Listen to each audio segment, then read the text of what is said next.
recibir una carta de Perón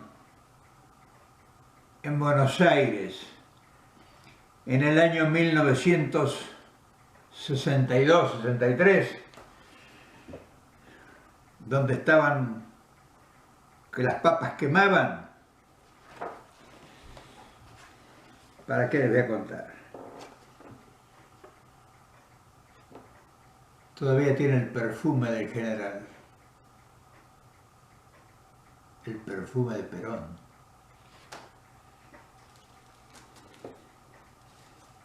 Esta carta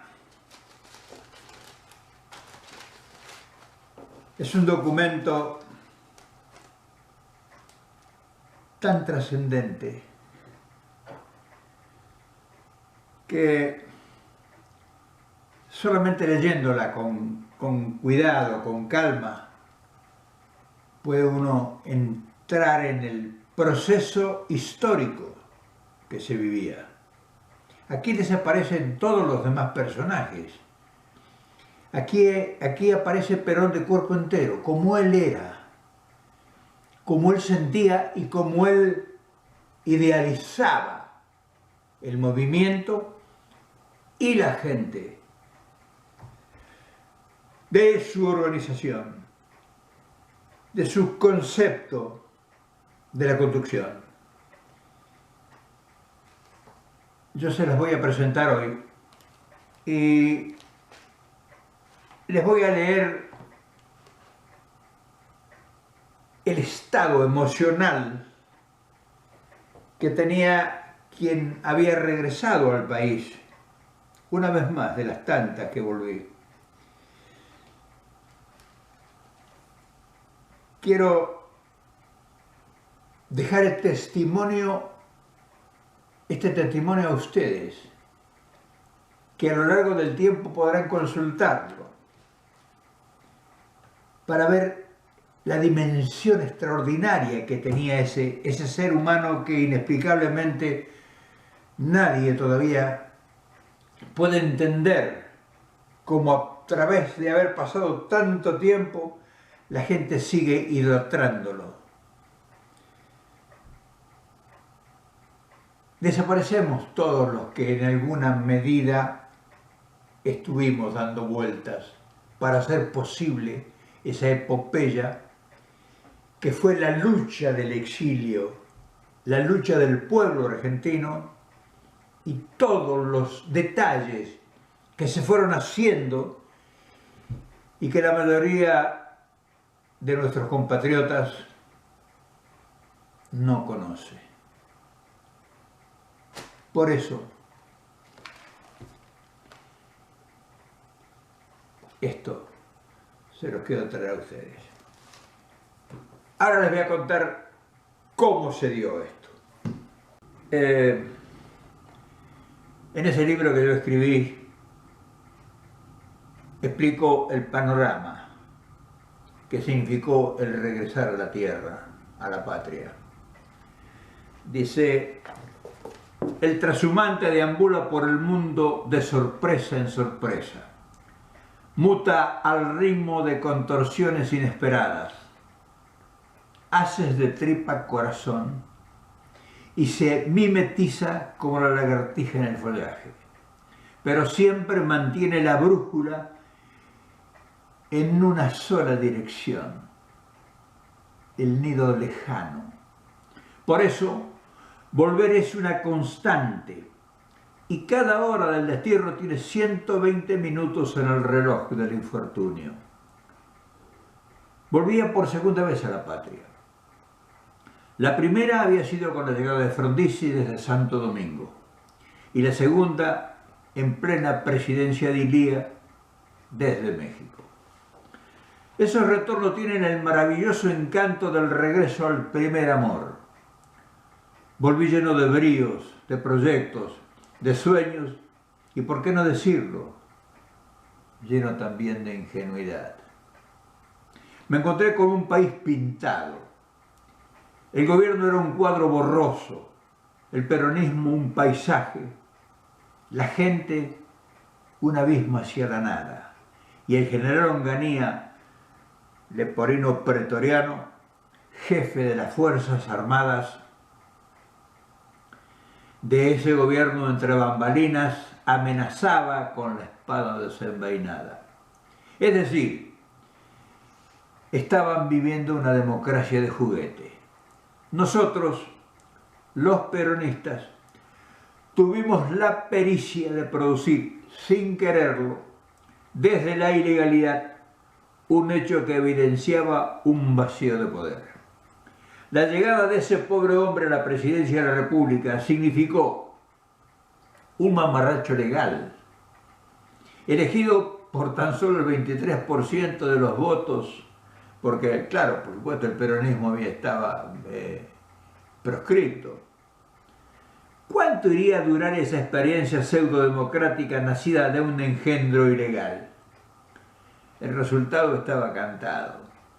Los grandes intereses multinacionales que estaban detrás de esos proyectos armados por trasnochados no le apostaban ni siquiera el tiempo de descuento. Por ello, tenían siempre a un general en la gatera.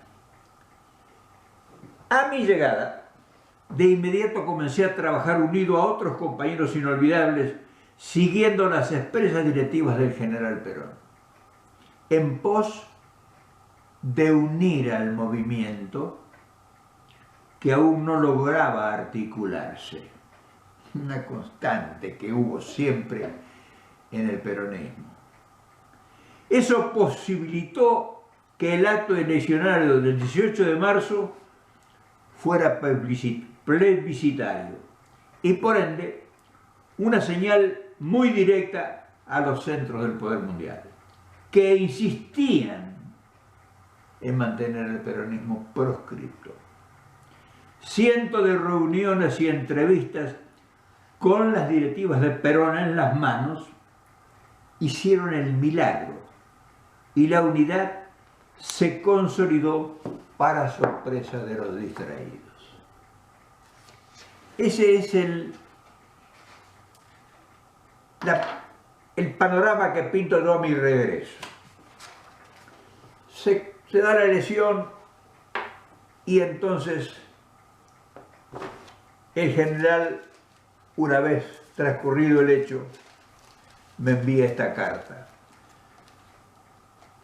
No sé si leérselas todas, la voy a poner en internet de todas maneras, la voy a poner en el video para que la lean y la analicen. Y los incrédulos que la recontra analicen, no me preocupa, pero también para ellos hay un mensaje aquí.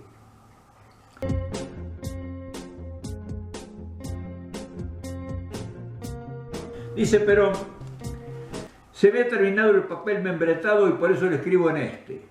Madrid, 22 de marzo de 1965, señor Don Abel Reynoso, Argentina, mi querido amigo. He recibido los resultados eleccionarios y mi primer pensamiento ha sido para todos ustedes que han hecho posible la epopeya. Es indudable que esta victoria tiene una trascendencia extraordinaria dentro de la lucha que sostenemos y que, si los compañeros conducen bien las cosas, se ha dado un gran paso hacia adelante. Con este hecho se afirma nuestro plan y se confirma la importancia de la misión que nos hemos impuesto. Todo depende de aprovechar las circunstancias para unir, organizar y preparar al movimiento para lanzarlo con toda su fuerza hacia los objetivos que veníamos persiguiendo. De ello se han encargado los compañeros que tienen la conducción en sus manos, que pese a los ataques de buena y mala fe de algunos peronistas y las maniobras de provocación de nuestros enemigos para desprestigiarlos y rescatarles autoridad, han demostrado que están a la altura de su misión. También tienen ustedes los que han trabajado para unir el mérito de haber hecho posible la unidad. Ahora queda por seguir trabajando por la unidad y solidaridad de nuestro movimiento alrededor de la organización establecida. Esta ha sido la ocasión más propicia para poner en evidencia los que trabajan a favor de nuestros enemigos desde la traición y los que de buena fe están enojados con la conducción oficial, pero que reaccionaron a tiempo y ordenaron votar por la Unión Popular, como asimismo los que detrás de intereses personales o de círculos han sabido no procesar con grandeza y desprendimiento. Creo que será posible desde la conducción iniciar una amplia tarea de unir a todos los de buena fe, olvidando rencores inútiles e inexplicables entre compañeros de luchas y de sufrimiento. Los felicito por sus informaciones que se han confirmado en lo fundamental y le agradezco cuanto usted ha hecho en el sentido de unir y aclarar la realidad de nuestros empeños. Imagino que estaré en contacto con los compañeros de la mesa ejecutiva del justicialismo, por lo que le remito sendas cartas para ella y para la 62, que le ruego le haga llegar por el camino más corto.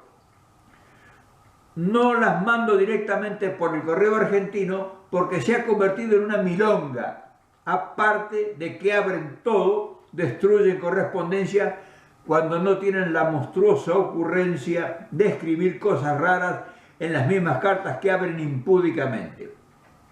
Esto es una demostración más del contacto del Estado en que se encuentran las instituciones argentinas en todos los órdenes. Remito también a los compañeros de la 62 de la mesa ejecutiva del justicialismo las hojas del diario Pueblo, español Pueblo, que como verá se expide con amplio sentido peronista. Eso no quiere decir que haya otros como el ABC de corte reaccionario y hace todo lo contrario, lo que es un halago para mí por aquello de que si el sabio no aprueba, malo, si el necio aplaude, peor. El pueblo español, yo sé que está con nosotros y esa es mi satisfacción porque nunca me han impresionado los animales sagrados que en España, como en todas partes, suelen abundar. Referente a la consulta, esa es una consulta que yo le hacía. Referente a la consulta, estoy en todo de acuerdo con usted, ya que sin la participación del peronismo, ellos no podrán gobernar. Yo le mandaba a preguntar al general que yo tenía una línea de contacto con alguna gente del gobierno que querían hacer un pacto con él. Ya hablaremos en las próximas cartas de ese tema, porque se avanzó bastante. Lástima que no se pudo, porque no, ya lo saben ustedes, no se podía llegar a ninguna conclusión, a ningún arreglo con los gorilas. Dice, por otro lado, los gorilas en cualquier momento pulverizarán al gobierno, como lo hicieron con Frondizi, y desencadenarán una ola de odios tremenda que indefectiblemente capitalizará el comunismo internacional. Hable con su gente y si en verdad el gobierno quiere la pacificación, aquí está lo que yo decía antes, cosa que yo vengo ofreciendo desde hace tiempo, nosotros estaríamos dispuestos a ponerles el hombro y apoyarlos en el Congreso si es en beneficio del pueblo y del país. Para que esto ocurra es necesaria mi presencia física allí, ya que los muchachos solo no lo podrían hacer por ahora y menos con el movimiento proscrito. Manténgame informado. Mi respeto a su esposa y aquí Isabelita me encarga que los salude y muchas gracias por todo, extensivo a todos sus compañeros. Un abrazo, Juan Perón. Esta historia de esta carta histórica se da en un momento muy crucial en Argentina, que fue, incluso ustedes recordarán o habrán leído, cuando visita el país en esos tiempos el general de Gaulle. Y simultáneamente nosotros, cuando digo nosotros, digo el grupo de la gente del Movimiento Nacional Justicialista legal en el que operaba en el país, nos unimos y con mucha buena fe y mucho entusiasmo logramos ponernos de acuerdo para sacar un diario peronista. Esa es otra historia apasionante que ya en el momento oportuno se dirá. Pero estas son las historias de las cartas de Perón, que tienen mucho sabor de patria y que no me puedo permitir el lujo de no contarlo, de no hacérselo llegar a ustedes, de no transmitir esto. Y ahora voy a fotografiar y voy a poner el video para que ustedes puedan leerlo esto y tenerlo como un documento si lo quieren tener. Como siempre, amigos, sembrando, provocando, recordando, viviendo el presente y esperanzado en que no lejano está el día en que nos volveremos a encontrar.